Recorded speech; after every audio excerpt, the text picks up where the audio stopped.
No other poses a Mr. Olympia pose. Nothing. What's up guys and welcome. You are watching Fazi Fitness.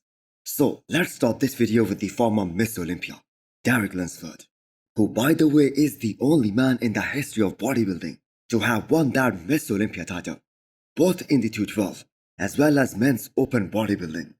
And the man who is kind of under fire after placing third at this past Miss Olympia, simply because everyone is pointing out that he kind of lost his balance between his upper and lower half, especially in comparison to the past, in comparison to the times when he was a smaller version of himself. Eric, what I didn't understand, he had a stellar back poses and no other poses a Mr. Olympia pose. Nothing. Not from the side, not the ab shot, not most muscular. Front double, you can say, okay, it's not bad. But it was not like, that's the best bodybuilder in the world. So Milos Sarcev throughout this year, he continued to repeat one thing about Derek Lunsford, that he has the greatest back on earth, but none of the other poses are Mr. Olympia worthy. And there are 6 other poses other than those 2 back shots. So did that play any role in him placing third at this past Miss Olympia? So these opinions on the bodybuilding media, they do matter. Remember during Phil Heath's time, especially his last few years, as a champion of course, everyone was pointing out that his midsection is becoming a problem. All the people, the judges, the bodybuilding media, they were focused on just one point, his distended midsection. And that actually led Phil Heath to making this blunt statement that the photographers intentionally take bad pictures of him because they want him to lose so bad. And eventually he did, in 2018, against the late Sean Roden. And I clearly remember a vast majority of bodybuilding fans, they just did not care about the genetic gifts of Phil Heath at all. Everyone, the judges, the fans, the bodybuilding media cared about was his gut. And eventually, Phil Heath paid the price. Balance is not really right. It's not it's off. His balance is off. Oh, He was top heavy. He was top heavy, but he's been top heavy. But now he's gotten bigger on top, but his legs didn't really come up. So just like that, Derek Lunsford had a very tough first year as a men's open bodybuilding champion, as he also came under a lot of scrutiny. Now Derek himself obviously wasn't satisfied with the look that he presented on the stage. So maybe there is more to it. But how can he reclaim that Olympia title, reclaim his throne from this point onwards? The question right now is that, how much time it would take him to bring up his legs, to bring up those quads, to give him that perfect balance once again, like the one he had back in 2021 in the 212 class, or the one that he had at his Olympia debut in the men's open back in 2022. On the flip side, we have to keep in mind, Derek is very young, so time is definitely on his side. And it would be really cool to see him make a really great comeback next year and fight for that Olympia title once again. Right? Yeah, he didn't look like a Mr. Olympia. He looks like again, you look at him and say, he looked amazing, he looks Amazing. great. Yeah, but it's not. Lee, what do you think? So did any of the past Olympia champions took that Olympia first medal, the gold medal, to the Great Wall of China? Well, Samson Dauda made it there. Great to see the reigning champion trying to grow bodybuilding in that part of the world. And as a Miss Olympia, he's gonna get these opportunities to travel all across the world and promote the sport of bodybuilding. And the fact is, we already know that Samson Dauda is gonna take all those opportunities and he is gonna make the maximum out of it. I mean, he already has been a great ambassador, and he is one of those guys who competes more than anyone in that Olympia first call out. And just for your information, Samson Dauda was already booked to travel to that part of the world even before this year's Miss Olympia. And that is why he made the announcement that he won't be competing in any of the post-Olympia shows. So what Samson Dauda did this year, that was really unthinkable, especially him doing France Pro just 2 weeks before the Olympia this year. That was such a bold call, and that played so damn well and so effectively in their favor. So was Samson really 305 pounds on the stage in that sort of a condition? Because what we saw from him at this year's Miss Olympia, that was his best ever, no doubt, but not his ultimate version.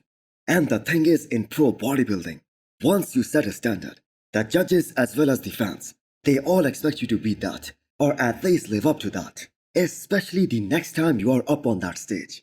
For instance, we keep on hearing that Hadi Choopan did not look as good at the Olympia this year as he did for the Arnold earlier this year.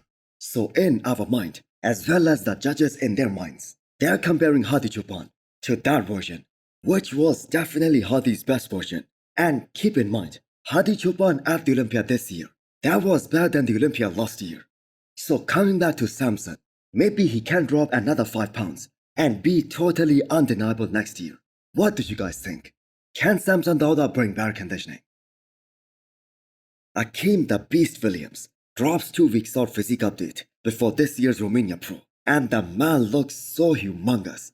We know on paper, it is Rafael's Brandao show to lose. He is the favorite going into this show, but none of us expected that William Bonac, he's gonna beat a guy like Rafael Brandao at this past Miss Olympia.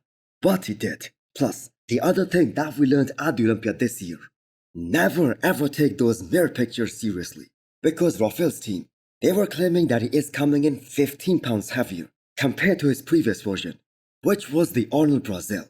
But that isn't what we saw at the Olympia this year, not even close to that number. So can Akim Williams surprise Rafael Brandao at Romania Pro this year in 2 weeks' time? Well, I think he certainly can. But Akim has this reputation of being one of the most inconsistent bodybuilders over the years, especially in regards to conditioning when it comes to peaking right. So he has to be bang on target, especially at the prejudging, and having 2 weak shots. The back double biceps and the back lat spread, they do not mean a lot, especially in this day and age, because the way the judging has been done in all of these shows, that is being done based on who wins most of the mandatories. And we have to keep in mind, Akim was able to beat Rafael Brandao at the finals of the Olympia this year, so he is definitely gonna be one of the favorites to win this show and get his early qualification for the Olympia next year.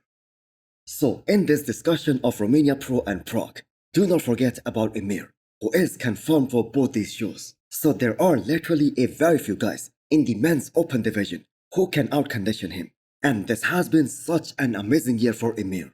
He was second at Cali Pro, third place at Flex Pro Italy, and now third place in Portugal Pro, behind William Bonac and Nathan Yesha. So Emir is one of those youngest guys in the men's open bodybuilding. And the man has quite an impressive size overall, especially for his age. Plus, he's always so damn shredded and really peeled out of his mind. And I believe if we have the same qualification rules, where the Olympia qualification was granted, based on the points as well, Emir would have qualified this year. So he is gonna be another great addition to Romania and Prague this year. I'm assuming he's still working with Chris Aceto, and Chris always brings the best out of him. So Emir has already got a couple of runner-up placings since he started competing in the Pro League.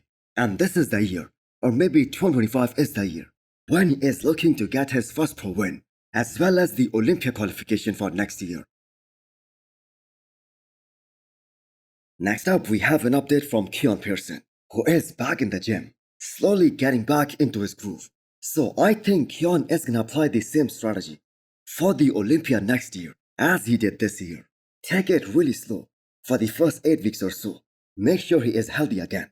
And then start a real off-season by the start of January. So when a guy like Dexter Jackson, when he has to say such a bold statement about Keone Pearson, you know he is the real deal. Be beat, you know what I'm saying? So to me, right now, Keone has the best body in the world right now. Pound for pound. Pound for pound, best body in the world. Shape-wise. The judges do not care how much he weighs on the stage. The package that we saw from him at this year's Miss Olympia, that same package can win so many open pro shows. And that is why the pressure is gonna keep mounting on Keone Pearson to make his men's open bodybuilding debut as soon as possible. As Dexter Jackson also said, that this is the best physique in the world right now. And no disrespect to any of the guys in the 212 who really is gonna challenge him in the upcoming years, because the man has so much room to grow, because he might show up with the same kind of improvements as he did this year at the Olympia next year as well. And it will be over before it even starts. I think the higher-ups at the Arnold, they should offer Keone Pearson, especially in white, to compete at this upcoming Arnold. That would be so much fun to watch. So hit the thumbs up button if you liked the video and smash the subscribe button if you wanna come back for more. Thanks for watching.